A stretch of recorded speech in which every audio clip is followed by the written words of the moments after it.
हरियाणा शिक्षा बोर्ड के साथ साथ हरियाणा सरकार के शिक्षा मंत्री भी लगातार बोर्ड परीक्षाओं को नकल रहित करवाने का दावा लगातार करते रहे हैं, लेकिन नकल रहित परीक्षा करवाने में शिक्षा विभाग के पसीने छूट जाते हैं और दावे भी हमेशा की तरह हवाई साबित होते हैं। आपको बता दें कि इस बार भी हरियाणा शिक्षा बोर्ड की परीक्षाओं में जमकर नकल चली और सोनीपत PWD रेस्ट हाउस पहुंचे और हरियाणा शिक्षा बोर्ड के चेयरमैन VP यादव ने प्रेस कॉन्फ्रेंस में कुछ आंकड़े रखकर दावा किया। उन्होंने कहा कि अब की बार पिछले कई सालों की तुलना में हमने नकल रोकने और पेपर लीक की घटनाओं पर अंकुश लगाया है। विपिन यादव ने और क्या कुछ कहा, आप सुनिए। रिजल्ट को इम्प्रूव करने के लिए सबसे पहले जो हमारा एकेडमिक विंग है उसने बहुत बड़ा काम किया है। साल के बिगने में ही पूरा करिकुलम डॉक्यूमेंट हमने अपलोड कर दिया, साथ में सैम्पल क्वेश्चन पेपर्स चार एक सब्जेक्ट के सैम्पल क्वेश्चन पेपर अगर कोई बोर्ड डाले तो मैं समझता हूँ देश का पहला बोर्ड है। साथ में उनकी मार्किंग स्कीम क्या होगी और हर टीचर को हर चैप्टर का एक लेसन प्लान्स तैयार करके देना। मैं समझता हूँ कि देश का पहला बोर्ड है जिसने एक चैप्टर का लेसन प्लान सब्जेक्ट एक्सपर्ट से बनवाकर जो है बोर्ड की वेबसाइट पे डाला है। तो इस तरह से क्या है, तो पढ़ाने वाले टीचर्स हैं उनको बहुत ही स्पष्ट मार्गदर्शन मिलता है कि अपनी क्लास के अंदर उनको रेडीमेड मटेरियल मिलने से वो बेहतर ढंग से पढ़ा पाएंगे और पूर्ण तरह से किस तरह मार्ग प्रशस्त करना है वो उनके सामने रोड मैप बड़ा क्लियर है। इसके अंदर 33% अलग अलग पहले विद्यार्थी को लेने होते थे, लेकिन अब वो कुल मिला के अगर 33 नंबर ले लेता है तो हम उसे पास मानेंगे। तो ये फॉर्मूला हमने चेंज किया। मैं समझता हूँ कि इस फॉर्मूले से बहुत फ़ायदा होने वाला है। इससे पास परसेंटेज भी ऑलमोस्ट 30 to 40% बढ़ जाएगी। अपने आप में जैसे समय बदलता जा रहा है, दौर बदल रहा है और डिजिटलाइजेशन पूरा देश, माननीय प्रधानमंत्री जी भी कह रहे हैं कि हमें डिजिटल मार्किंग की ओर जाना है या डिजिटलाइजेशन की तरफ जाना है। तो उस कदम को हरियाणा विद्यालय शिक्षा बोर्ड कदम ताल करते हुए टेक्नोलॉजी के साथ में आगे बढ़ रहा है। अब आने वाले समय में पहले हमने सितंबर अक्टूबर में डिजिटल मार्किंग को स्मॉल स्केल बेसिस पर उसको काफ़ी सक्सेसफुल बनाया।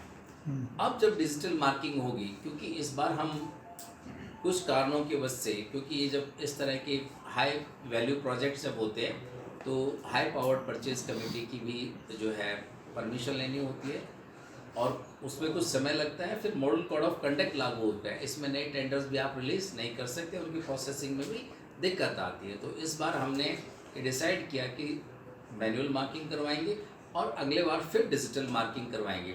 डिजिटल मार्किंग के बहुत सारे फ़ायदे हैं। फर्स्ट ऑफ ऑल क्या, विद्यार्थियों के साथ एक तरह की इन्वेस्टमेंट है, एक्सपेंडिचर नहीं है। इसका रिटर्न इतना ज़्यादा है कि सबसे पहले कि कोई भी अनसाइन शीट है, पेज अनचेक नहीं रह सकता, चेक होगा ही होगा। वो अगर अनचेक छोड़ दिया तो सिस्टम बताएगा टीचर को कि फलाना पेज अनचेक छोड़ दिया। क्वेश्चन है वो भी अनचेक नहीं रह सकता। अगर रिपीटेशन है तो भी उसको बताएगा कि डिजिटल मार्किंग से ये रिपीट कर दिया है, एलिमिनेट करिए। और स्टूडेंट्स के जो मार्क्स की टोटलिंग है, जिसके अंदर सबसे ज़्यादा कंप्लेंट्स आती थी, मार्क्स की टोटलिंग ऑटोमेटिक होगी उसके अंदर, तो टीचर्स को मार्क्स टोटल करने की आवश्यकता नहीं है। फिर अगर किसी तरह से भी कोई स्टेप वाइज मार्किंग है या वैल्यू पॉइंट्स दिए हैं, उनके ऊपर ही टीचर्स को मार्क्स देने होंगे और उनकी भी ऑटोमेटिक और जो मार्क्स की है टोटली ऑटोमेटिक होगी। तो इस तरह से बहुत सारे जो बेनिफिट्स हैं स्टूडेंट्स को मिलते हैं डिजिटल मार्किंग से। तो मैं समझता हूँ एक क्रांतिकारी कदम है जो बोर्ड उठा रहे हैं। 10 से 11 जगह पेपर आउट होने की शिकायत आई और हमें तुरंत सभी को एग्जामिनेशन के दौरान ही पकड़ लिया गया।